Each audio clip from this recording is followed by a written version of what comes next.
भी ना चाहने पर ये पाप कौन करवा देता है? मानो ये हमारा सबका प्रश्न है।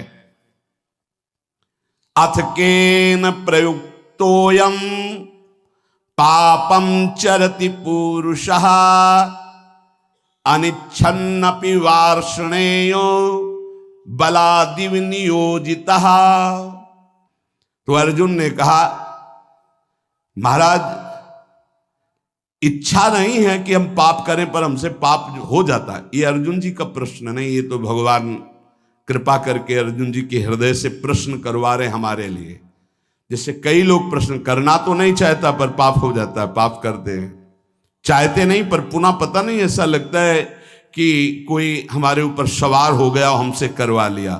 अथ केन प्रयुक्तोयम पापम चरति पुरुषः अनिच्छन्नपि वार्ष्णे बलादिव नियोजितः।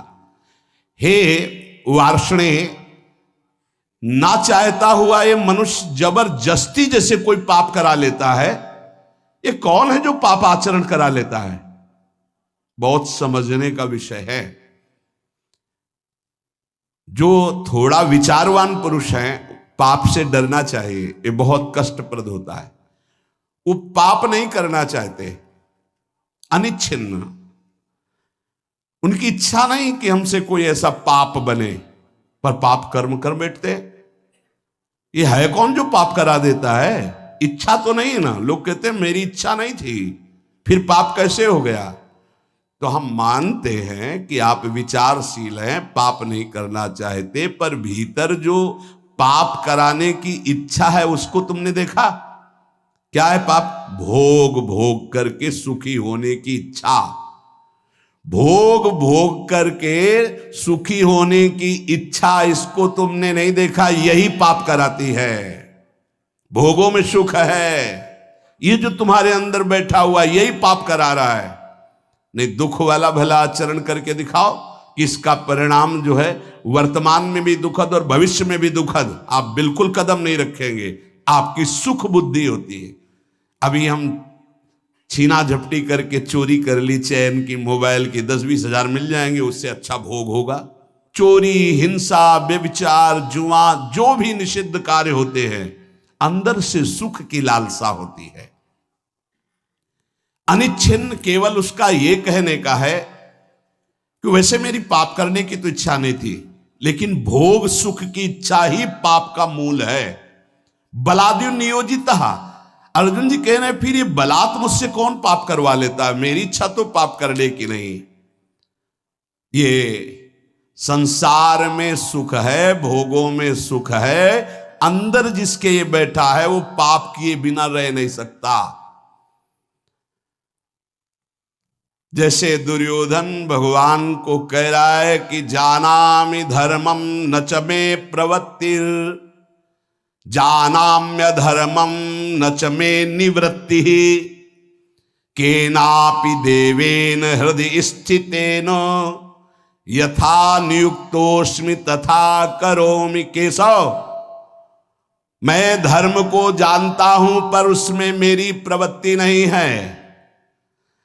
मैं अधर्म को भी जानता हूं पर उससे मेरी निवृत्ति नहीं है। ऐसा लगता है कोई देवता मेरे हृदय में बैठकर करवा रहा है, क्योंकि मैं धर्म जानता हूं। वो देवता है सांसारिक सुख भोग की प्रबल इच्छा, और कोई देवता नहीं। दुर्योधन ने जिसे देवता कहा यही काम है, यही भोग इच्छा है। मनुष्य विचार पूर्वक जब तक इस भोग इच्छा का त्याग नहीं करेगा तो वो नहीं चाहता कि पाप हो, पर उससे बलात् पाप होंगे भोग इच्छा से। इस भोग में सुख है। केन प्रयुक्तोयम पापम चरति अनिच्छ। कौन है जो इच्छा ना होने पर भी जबरदस्ती पाप करा रहा है? श्री भगवान कह रहे काम एष क्रोध एष रजो गुण समुद्भवः महासनो महापाप्मा विद्धेनमिहि वैरिणम। अर्जुन, ये रजोगुण से उत्पन्न हुआ काम, यही पाप का मुख्य कारण है। भोगों में सुख है, काम। अब देखो, आज की हमारी समाज की धारा किधर बहती जा रही।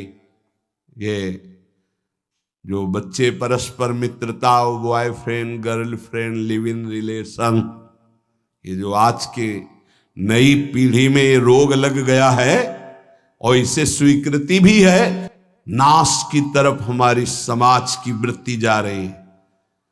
जहां संयम, जितेंद्रियता, ब्रह्मचर्य, परम पवित्र शरीर, फिर पाणि ग्रहण और आदि आदि आदि, वहां कोई धर्म शास्त्र का भय नहीं, कोई गुरुजनों का भय नहीं, कोई भगवान का भय नहीं। शास्त्र हमारा प्रधान कानून है। वेद, पुराण, पौराणिक, ब्रह्म ऋषि, ये हमारे परम कल्याण के लिए जो सूत्र बोले, ये अगर हम वैदिक सिद्धांत, शास्त्र सिद्धांत, गुरुजनों की वाणी की वृत्तियों को नहीं पहचानेंगे, नहीं सुनेंगे, नहीं समझेंगे, तो हमारी वृत्तियां हमारा नाश कर देंगी। कौन है जो ये पाप करा रहा है? तो भगवान कह रहे हैं, रजोगुण से उत्पन्न हुआ ये काम, ये काम ही पाप का मुख्य कारण है।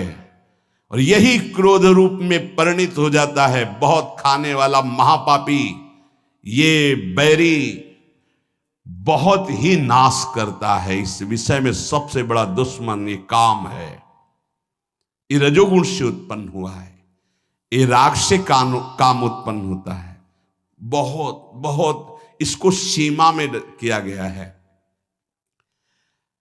भगवान ने आगे वर्णन किया है कि धर्मयुक्त काम मैं हूं।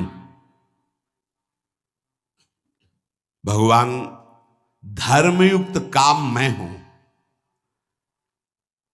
पाणिग्रहण संस्कार करके घर गृहस्थी में संतानोत्पत्ति के लिए जो चेष्टा है, काम चेष्टा, वो धर्म में बांधकर निर्विकार होने के लिए, उसे बेविचारी बनाने के लिए नहीं है कि एक सीमा में बंद करके एक ऐसे शास्त्रीय पद्धति के अनुसार चलने से निष्कामता आ जाए। किसी धर्मपूर्वक एक को स्वीकार करके जब, तो घृणा हो जाएगी। आप देख लेना, ये जब से मोबाइल आया और इसके दूषण वृत्तियों को स्वीकार के, तो हमारी नई पीढ़ी बहुत हानि को प्राप्त हो गई। जो नए सिद्धांत अन्य जनों के आए, अन्य प्रांतों के देशों के, वो बहुत हानिकारक हो गए। ये भारत है, ये धर्म देश है। शांति प्राप्त करने के लिए विदेशी जन भी हमारे धर्म गुरुओं की शरण होते हैं। हमारे देश के सिद्धांत, धार्मिक सिद्धांत को स्वीकार करते हैं। देख लीजिए, धोती, चोटी, माला वो धारण करते हैं और उनका उतरैल हम धारण करते हैं। फटे यहां से पैंट, जांग दिख रहे, अरे सिल लो भाई। बोले नहीं, वो बड़े आदमी का फैशन है। वाह भाई, गांव में तो अगर कहीं फट जाता था तो कहते तुम्हारा कपड़ा फटा, सिल लो भाई। तो चलो गरीब आदमी वो सिल लेता था। आज बड़े आदमी होके फाड़ के घूमते हैं, नहीं यहां से। एक दो बार तो हमने भी पूछा, तो फिर इन लोगों ने बताया टोकना नहीं। क्यों? बोले ये फैशन है। तो हमें लगा कि अच्छा, हम तो कहने वाले थे भैया तुम्हें पता है तुम्हारा पैंट फट गया है।